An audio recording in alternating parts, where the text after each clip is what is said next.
A ver, la venta del código de Tim Berners-Lee técnicamente se realizó vía un NFT, ¿no? Un Non-Fungible Token, que de verdad es importante primero entender qué significa un NFT, ¿no? Y en economía es importante dividir lo que es un activo fungible de un activo no fungible, ¿no? Un activo fungible en economía es algo con unidades, con una unidad de cambio, que se puede intercambiar muy fácilmente como lo es la plata, ¿no? Los pesos argentinos, los dólares, que se puede intercambiar muy fácil como la plata. Eh, entonces, y con la plata, ¿qué significa que sea fungible? Es que si yo tengo un billete de 20 pesos y me das dos de 10, va a tener el mismo valor, ¿no? Pero cuando algo no es fungible en economía, eso es imposible. ¿Qué significa? Que tiene ciertas propiedades que lo convierten en algo único que no puede ser intercambiado, ¿no?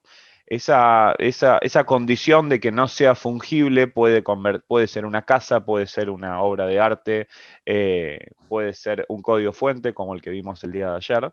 Entonces, es importante entender que los NFTs, estos instrumentos, los Non-Fungible Token, que es una tendencia que se reforzó muchísimo en 2021, pero no se inventó en 2021, son un activo inimitable, son un activo único que puede ser comprado y vendido como otro tipo de propiedad, eh, pero no tienen forma tangible en sí mismas, ¿no? Como este código fuente, que quizás la venta más importante que hubo en la corriente de NFT fue el tweet de Jack Dorsey, el fundador de Twitter, que fue el tweet más caro vendido en la historia. Entonces, podemos entender a estos activos no fungibles como una especie de certificado de propiedad eh, que puede ser propiedad de diferentes, a través de diferentes cosas, ¿no? Hemos visto cómo se comercializan vía NFTs tweets, cómo se comercializan obras de arte, cómo se comercializan diferentes códigos de programación como el que vimos recién, ¿no?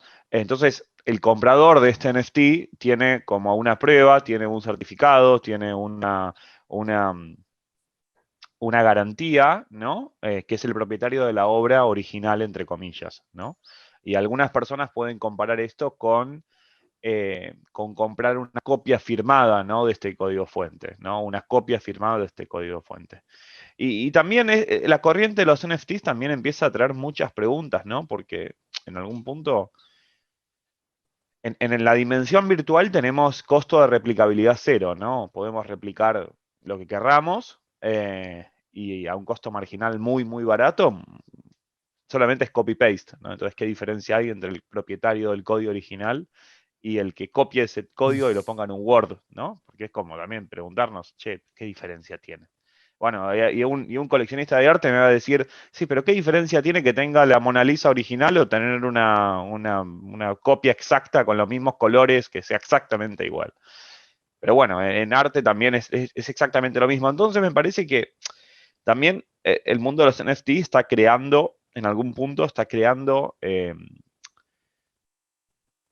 escasez digital en un mundo donde la replicabilidad y el costo marginal cero es cercano a cero, ¿no? Entonces me parece que es una cuestión interesante, que es un poco más amplia de esto, que es también deberíamos empezar a analizar cómo venimos administrando y cómo venimos manejando el paradigma entre los bienes analógicos y los bienes digitales, ¿no? Libros físicos versus libros digitales, por ejemplo. ¿Qué pasa con toda esa cantidad de bienes que juntamos en el ámbito digital? ¿No? Porque todo lo que hacemos es una copia. Entonces, siento que el mundo de los NFTs en algún punto lo que va a quedar con esto o lo que va a empezar a traer es de alguna forma mejorar los procedimientos del intercambio de bienes digitales y de registro de bienes digitales, ¿no?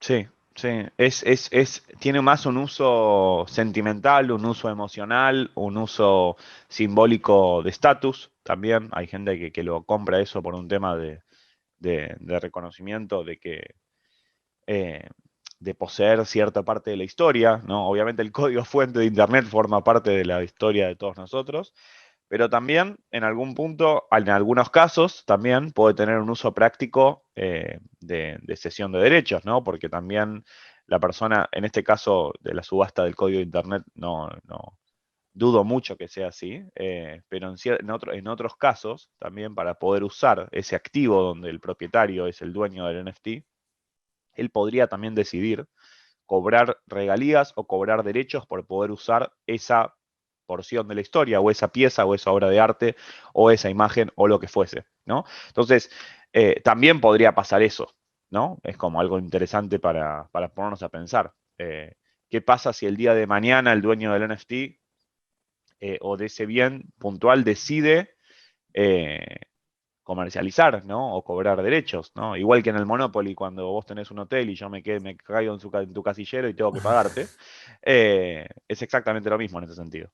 Creo que tiene ciertos valores, tiene una fuerte carga emocional, sentimental y de historia, ¿no? Entonces, cualquier cosa que nosotros hagamos que tenga una carga tan importante de historia, me parece que debería ser considerado algo artístico, ¿no?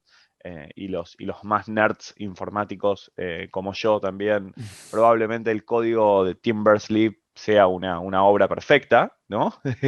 Entonces, me parece que en algún punto es arte, el arte digital está cambiando, está modificándose junto a estas tendencias y también todo su ecosistema, ¿no? Me parece que es importante eso. El ecosistema artístico está cambiando producto de las corrientes tecnológicas y los NFTs no son los primeros que van a tener ese impacto tan concreto, ¿no? Eh, entonces, me parece que hoy en día hay tecnologías que están reformulando paradigmas conservadores tal como el paradigma artístico, ¿no? De registro de bienes de arte. Y vamos a empezar a ver en los próximos años y en las próximas décadas muchas tecnologías que van a empezar también a inferir tanto sobre este sistema como otras revoluciones que tuvo el mundo en los últimos años.